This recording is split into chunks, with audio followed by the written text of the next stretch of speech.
Aujourd'hui, nous avons le plaisir d'accueillir l'abbé Serge Tidjani, où nous nous posons la question suivante. Dieu prend-il des vacances en été? Avec les vacances estivales, nos routines changent, nos emplois du temps se relâchent et souvent notre pratique religieuse peut être affectée. Comment pouvons-nous vivre notre foi durant cette période de détente et de changement? Quels sont les moments forts et les fêtes religieuses qui ponctuent notre été? L'abbé Serge Tidjani nous éclaire sur ces questions, nous offrant des conseils pour maintenir notre spiritualité active, même en vacances. Bonjour Serge, comment vas-tu? Bonjour Marc, ça va très bien et j'espère aussi que ceux et celles qui nous font la joie de nous recevoir dans leur maison à travers le canal de la télévision, j'espère que vous allez aussi bien et que vous passez du bon moment avec les gens que vous aimez. Merci Serge, parce que les dernières fois qu'on s'est rencontrés, on était dans un peu pas un genre de pic dans l'année où il se passait énormément d'événements, hein, que ce soit la Pentecôte, Pâques, l'Avent, justement, tout ça. Et je me demandais si là qu'on arrive dans la période estivale, je me posais la question si avec humour, bien sûr, si Dieu prenait des vacances en été, parce qu'on entend parler de ce temps ordinaire dans lequel on tombe. Alors, est-ce que tu voudrais nous expliquer un petit peu c'est quoi cette période dans l'Église, justement, ou si ça tombe un peu à off, c'est quoi cette période? Oh, merci Marc, je ris, je souris parce que la question Dieu prend-il des vacances? Je pense que quand j'étais plus jeune, j'avais justement lu un livre ou un petit livre qui avait ce titre-là, mais je me souviens plus exactement. Alors, ça m'est revenu quand tu as écrit Dieu prend-il des vacances? Alors, je répondrai avec le même esprit d'humour. Il y a une parole de Jésus dans l'évangile de Jean, on se souvient, où il va dire, mon Père est toujours à l'œuvre, mais moi aussi, je suis toujours à l'œuvre. Comme s'il nous disait, mon Père, Dieu, il travaille tout le temps. Et je dirais, ben, si Dieu prenait des vacances, qu'est-ce qu'on deviendrait? Au moins pour vous et moi qui croyons et qui, dans notre foi, professons que non seulement Dieu a créé le monde, mais il nous aide à maintenir nos vies, à maintenir le monde. Si Dieu prenait des vacances, qu'est-ce qu'on serait devenu? Qu'est-ce que le monde serait devenu?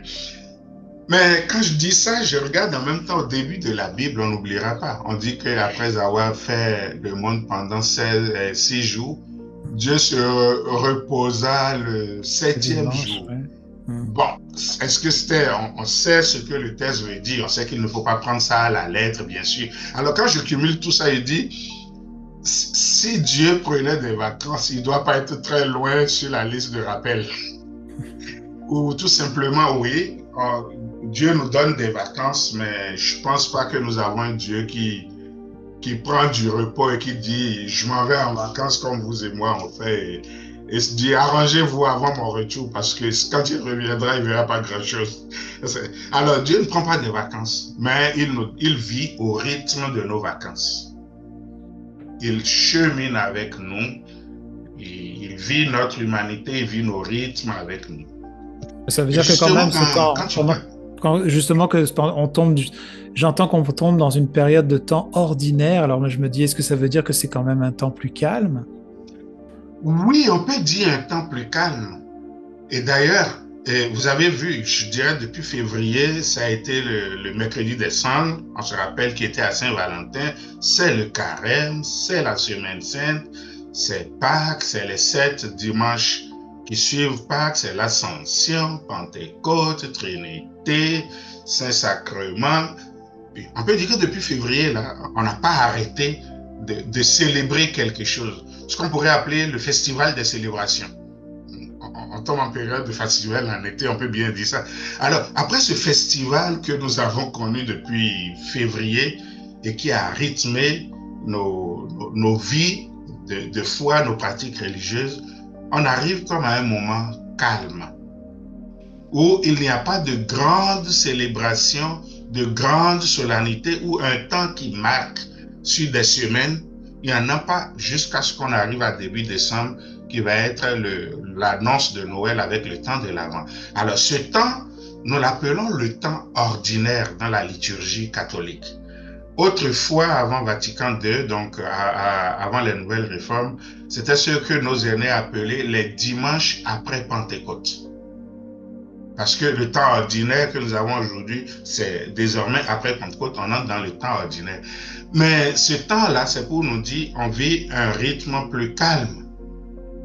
Mais c'est pour nous rappeler aussi que au milieu de tout ce que nous vivons, si nous appelons ça temps ordinaire, ce n'est pas dans la qualité de ce que nous vivons, mais dans le rythme de ce que nous vivons. Mais que Dieu n'est pas ordinaire et que nous non plus ne sommes pas ordinaires, nous sommes extraordinaires. Mais en vivant ce rythme-là, la qualité, le cœur, j'allais dire, l'intensité de foi et d'humanité que nous mettons à vivre ce temps ordinaire fera que tout sera extraordinaire pour nous et pourra nous enrichir. Parce que le danger de ce qui est ordinaire, c'est de nous faire tomber dans la routine. Or, nous n'avons pas à vivre notre vie comme une routine et nous n'avons surtout pas à vivre notre vie de foi comme une routine. Alors, nous tombons dans le temps ordinaire, puis les gens qui viennent à l'église, ils vont voir même que la couleur que le prêtre porte quand il s'habille, la couleur de la chasuble, la couleur de l'autel normalement, la couleur de là où nous déposons le livre de la parole, la couleur liturgique de là où on couvre le tabernacle, c'est la couleur verte, la couleur de la vie qui reprend, de l'été qui donne toute sa verdure, de la nature qui est belle, donc la beauté du temps, le vert comme on le connaît comme symbole. Donc, vous voyez, même la liturgie nous accompagne dans ce chemin que nous appelons le temps ordinaire et qu'on va vivre en gros tout l'été. Alors, je peux vivre le temps ordinaire dans l'été, mais la façon dont je vivrai mon été va en faire un été extraordinaire.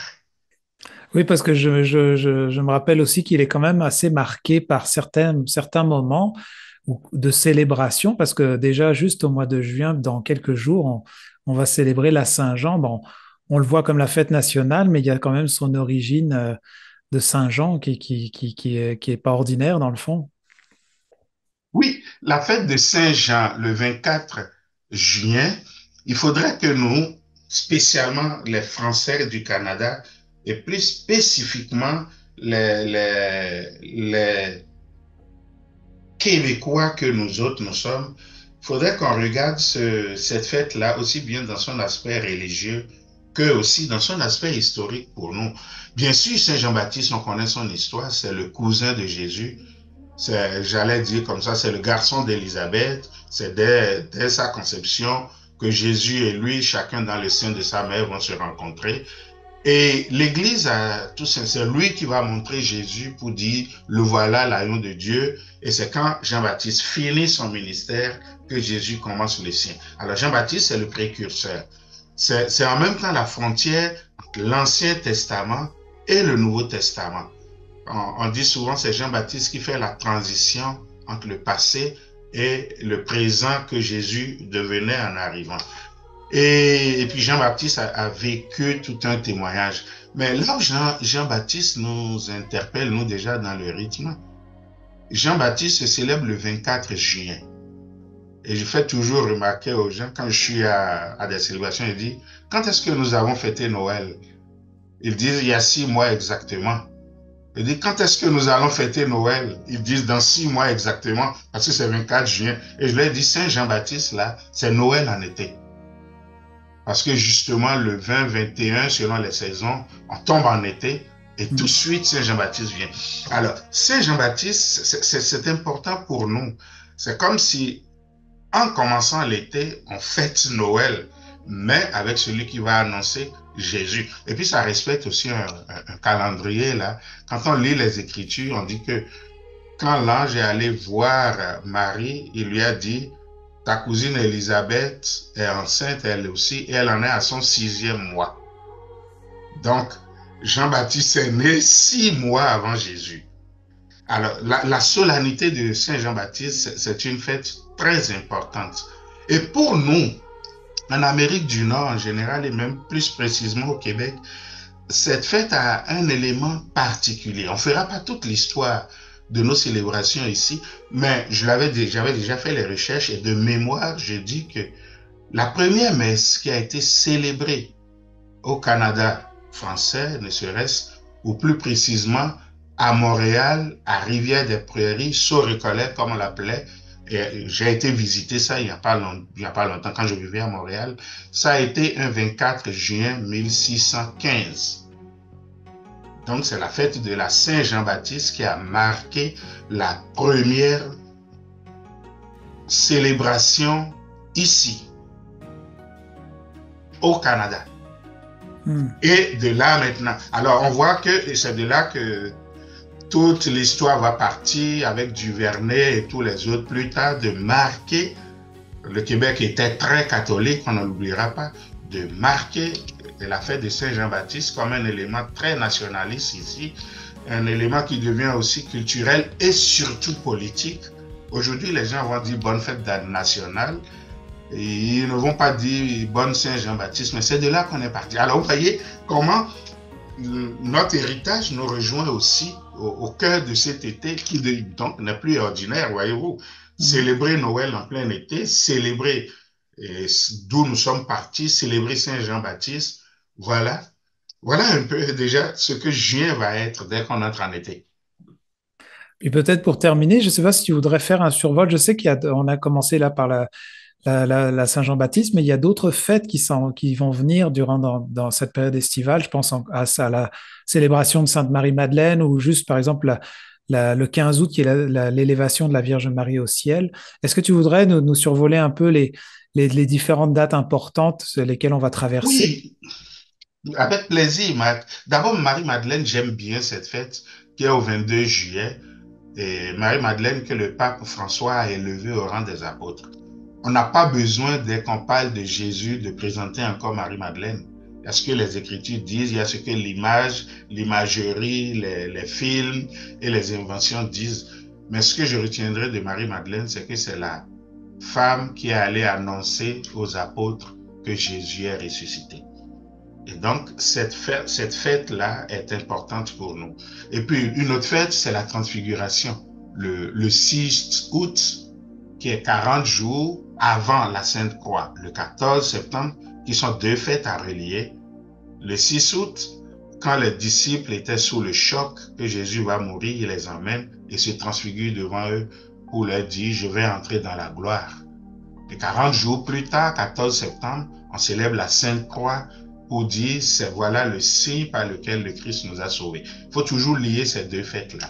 Mais une autre fête qui est très importante pour nous, parce que on a beaucoup une dévotion mariale au Québec et en général même dans le Canada, c'est le 15 août, qui est l'Assomption de la Vierge Marie. Et le 15 août, ça marque aussi de façon spéciale au Québec et en Acadie la fête des Acadiens, l'Assomption. On ne peut pas ne pas marquer ça, célébrer ça, rendre grâce pour ça, même si ce n'est pas férié chez nous. On a d'autres fêtes. On peut parler de Saint-Augustin. On a trois apôtres, il ne faut pas les oublier, qu'on célèbre pendant l'été. Que ce soit Thomas, on connaît bien notre Thomas, avec son manque de foi et tout ça, comme on aime le dire. Jacques, Thomas, c'est le 3 juillet. Jacques, l'apôtre, c'est le 25. Et Barthélemy, qui est quelques jours plus tard, le 24 août.